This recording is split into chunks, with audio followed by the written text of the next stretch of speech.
When did you realize your friends were actually fake friends? Went to pick up my SBA multiply 360 a friend was borrowing. And a whole group of friends were there. They had spent the entire day playing games with snacks and pizza. And I had not been invited. And now I was in the situation of being the douche who takes the bull home and ruins the fun for everyone. I took my sparks and never spoke to anyone in that group again. Wait. They borrowed your sparks to have a gaming party. Without you. What the ever-loving duck. Okay. Those guys are slime. And you are so better off without such morally bankrupt quads. Even if the very worst case scenario is that there's something about your personality that doesn't jibe with the rest of them, you lent your friend your gaming console in good faith in the spirit of genuine friendship. Taking advantage of that is scummy. Better you find out that they're scum now than keep investing in a dead end of putzery. Back in my first year of college, I used to have a group of friends like 7 dudes with me included. We always hang out together, and we are used to have this group chat where we discuss about anything from class subjects to random things. After a year, I noticed that one of the guys, let's just call him Randy, keeps getting excluded, not invited, informed to group hangout, while they're talking smack behind his back. And the unofficial leader of the group actually made a whole new group chat, inviting everyone, myself included, except Randy, without his knowledge. I know what it feels to be left out. I experienced that in middle school, and it's really awful. I stopped hanging out with them, and I starts hanging out with Randy. He's quite eccentric, but a very good person at heart. We've been friends for more than 6 years, and he still got my back. Good for you to be his friend. Most people would have been too cowardly to go against the group. I'm proud of you. So many people see others being excluded, bullied, and do nothing, mostly out of fear of being excluded themselves. When I slowly realized I was only around for chores and errands, rides to the airport, pick up furniture, help move, anything social, always resulted in either last minute cancellations, showing up 45 minutes late, and bolting after 10 minutes. I thought they were busy, but no. They stopped inviting me to hang out. They would ask me to drive them to parties, but not invite me to go to the parties. They basically ghosted me for a while. They were once such amazing and important friends, but they gradually became really arrogant. It took way longer than it should have to give up and find other people. Dude, the group of friends I gave up on would do this to this guy we know. They'd invite him to hang out, only so he could drive us. One time they didn't let him into the club, so I decided to stay behind with him and watch movies at his house. He even had the decency to go back for my friends when the club closed. I'm no longer friends with them, but I'm still friends with the guy, and he even helped me get together with my boyfriend. I don't give him enough props, lol.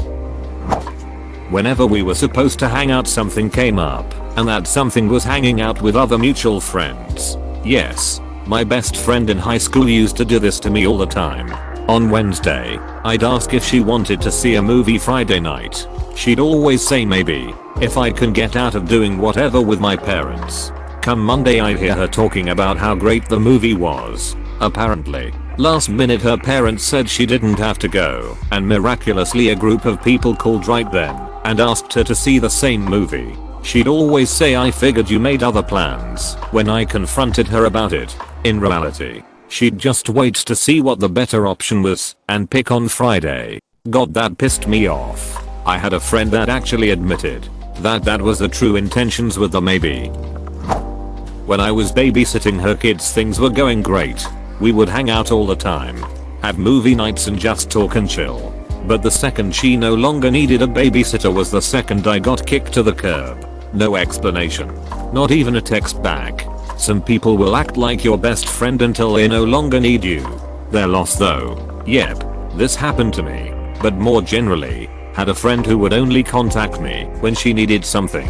But she was pretty sly about it in the beginning, inviting me over to hang, and then bringing up the favor organically. Like, we don't have anyone to watch the dog next weekend. Or I want to move this bed, but it's so heavy, etc. After a while it got more egregious and obvious, only calling to ask to use my truck or dog sit. I'd politely say I wasn't available, and eventually she stopped calling.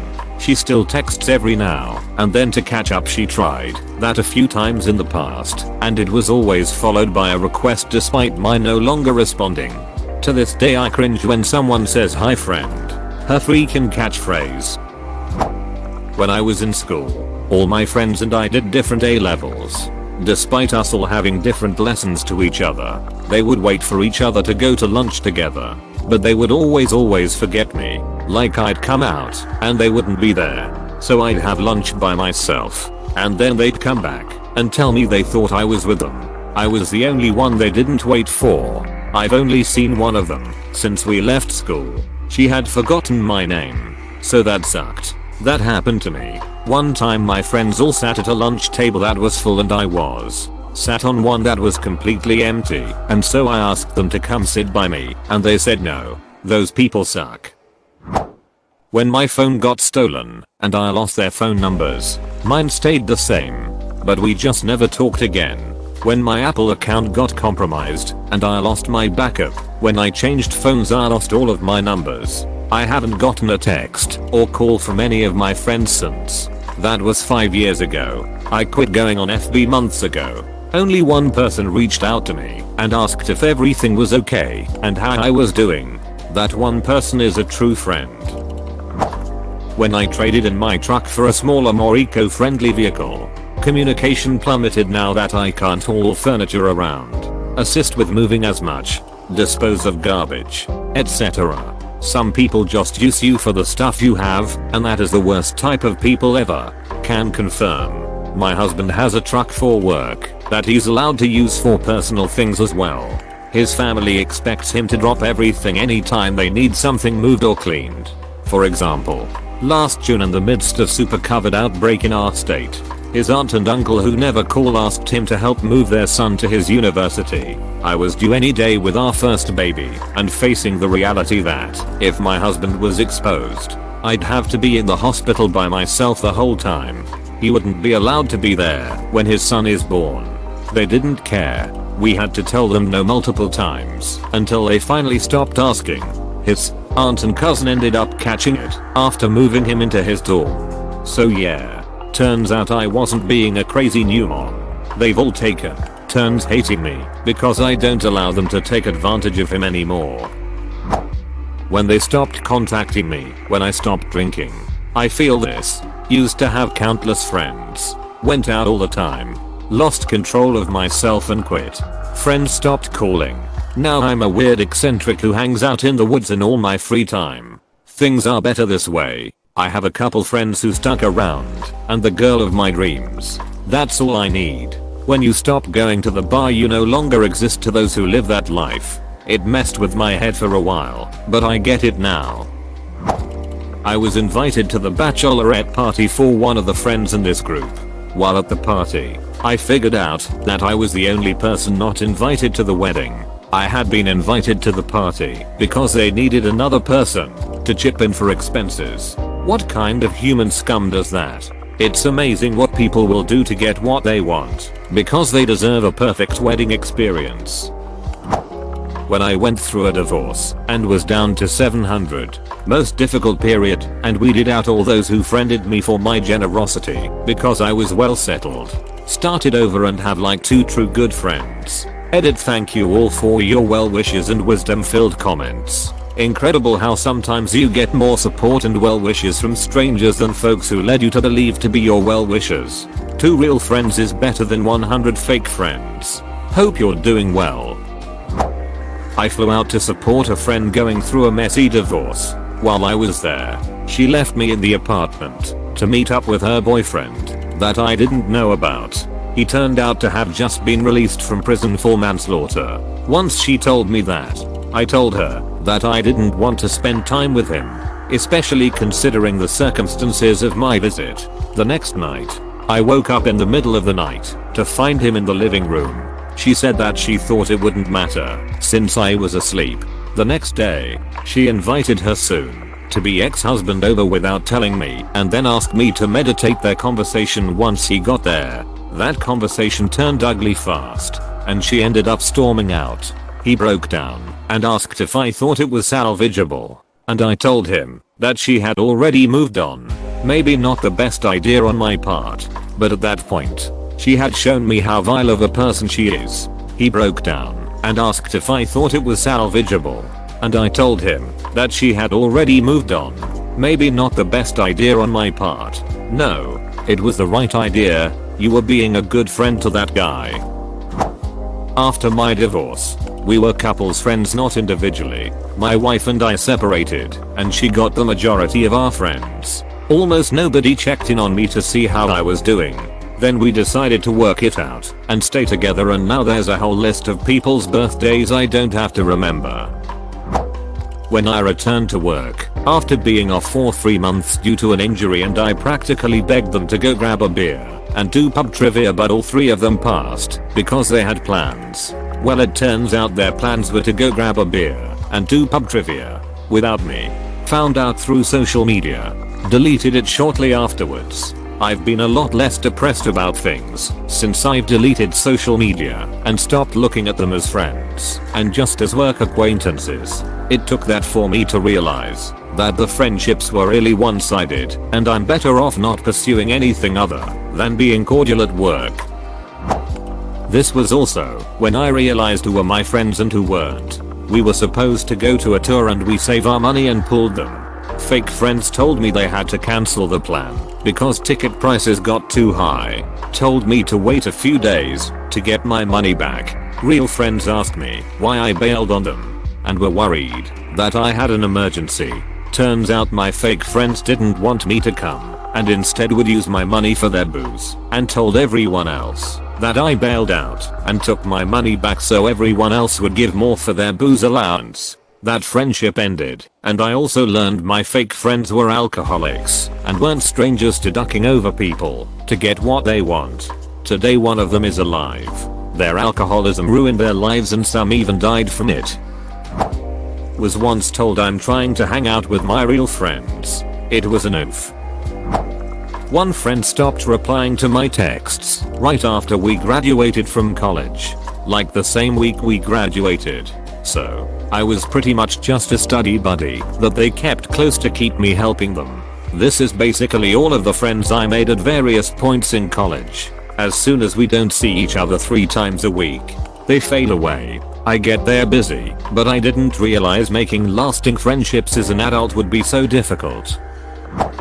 Once high school ended, I heard about all the rumors they made up about me. Finding out they have an inner circle group chat, but I'm the only one not in it. Something similar happened to me. We were all set to go enjoy music at a local establishment. I talked to multiple people from the group, confirming meeting time. I got there and no one else was there. Eventually they all showed up together. Found out they had been out all day together shopping, drinking, and I was the only one not clued into that part. I had been looking forward to the night, but ended up feeling lower than I had ever felt. My friends from high school all unfollowed me when I graduated college. I'm the only one who no longer lives in our hometown. Consider that a badge of honor. The group made plans to meet and hang out. I was getting ready in the salon. A couple of friends had to back out for some reason. The other friend then made excuses of his own, and I could tell. I tried cajoling him and offer ways for him to go, but he basically decided to cancel the entire group meetup. It was my birthday. I wouldn't say I have fake friends, but I'm definitely the periphery friend. The majority of the time, if there isn't enough tickets or space in the car for everyone to go do something, I'm the one who gets cut out. It doesn't bother me much, but I wish they would be more mindful when talking to me about things we have done. Remember when we went to C30? Wasn't that fun? Well, no, because I wasn't invited. In those situations it usually gets awkward, or they say, hey, we would have invited you if we had the tickets, space, etc. I'm also 100% that friend.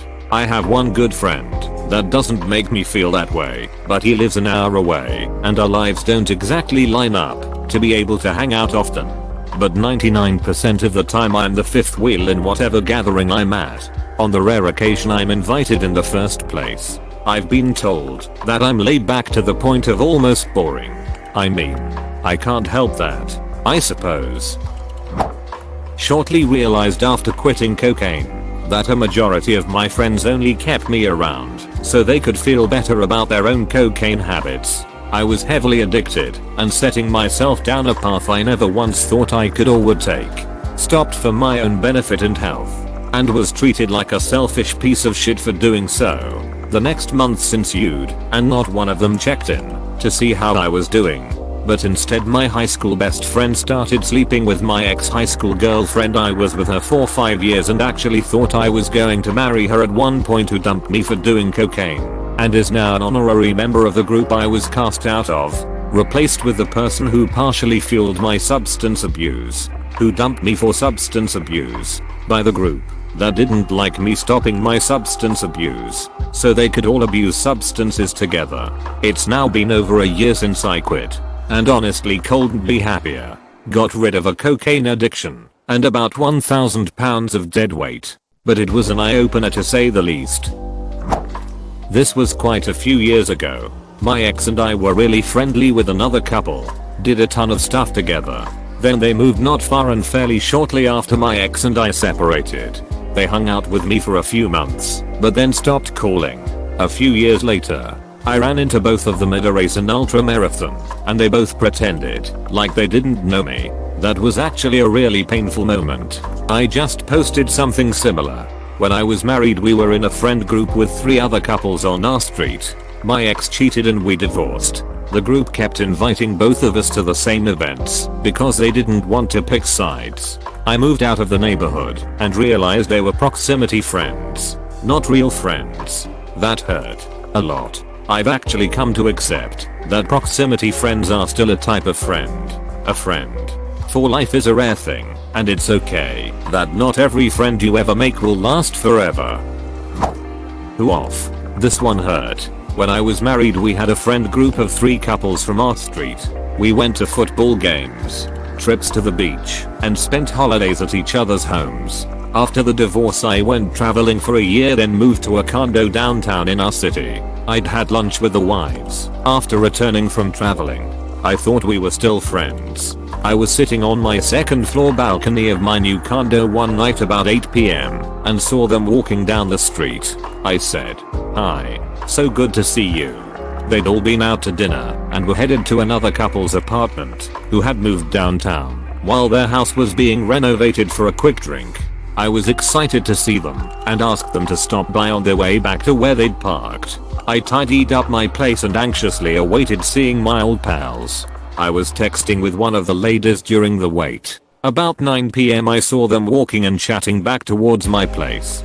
They couldn't see me. When they got close to my balcony, they stopped talking and walked quickly and quietly by, then started laughing and talking after they passed. The one I'd been texted with while I waited sent me a text an hour later saying they were just now leaving the other friend's place and it was too late to stop by. I replied that I'd seen them. When they left, I never spoke to any of them again, even though they tried to be friends on Facebook.